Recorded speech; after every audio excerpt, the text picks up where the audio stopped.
Guys, you're welcome to my space again. Thank you for joining. For those that are just joining me for the first time, hope you're having an amazing day. So in this video, I'll be showing us how I decorated my calabash cake, like the easiest way to cover a calabash cake. First, I did not know that my video did not start recording on time, so I wanted to show from the beginning. So I was even recording because I was showing it, but at the end, when I checked my video, I found out that it was not recording. Honestly, I wanted to delete this video because I felt like it's not really worth it. But then again, I just let me upload it. Maybe somebody will learn one or two. So the first thing I did after stacking this calabash was to crumb coat it a little. It was not really easy crumb coating this calabash, but I managed to do it. Then after crumb coating it, I set it aside and I rolled the fondant. Now again, another mistake I made. You see this fondant, I asked my girl to roll it and keep for some minutes. Although she covered it, but it was already strong. So I took it, I did not re-roll it. I just tried to let me do it again. I just had to expand it a little. What you need, the right size you need for this is to cut 10 to 12 inches. Yes, 10 to 12 inches circle will cover this calabash perfectly. So that was what I did. Remember, the fondant was already drying up, so it affected the covering. I did not really change it because I was going to use mold design. So now you see what I'm doing. After covering it, just use your smoother to arrange it together and then pick it up from the ground. Use your hand.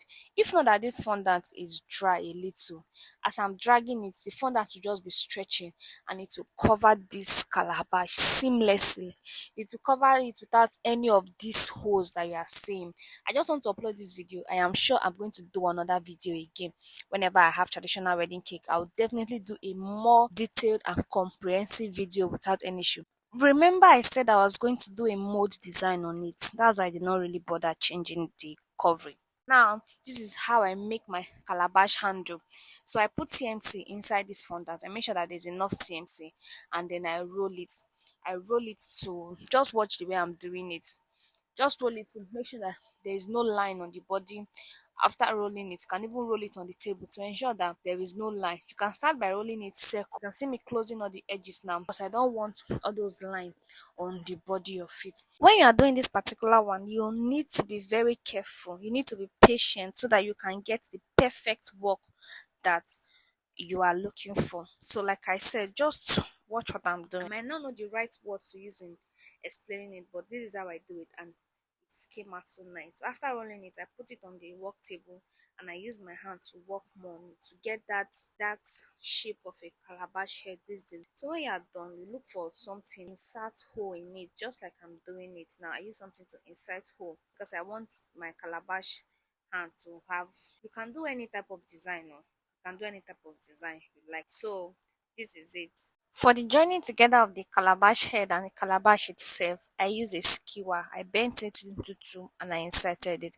I did not use toothpick because the weight of the calabash handle will be too big for the toothpick. Thank you so much guys for watching. If you have watched up to this point, please don't forget to like, share, subscribe and follow me for more. Don't forget, I promise I'm going to do a more comprehensive video on how to cover calabash from A to Z and upload soon. I just pray I have wedding cake anytime soon, traditional wedding that has calabash, so that I can do that. Thank you so much guys for watching. If you have any question, don't forget to leave in the comment section. See you on my next video.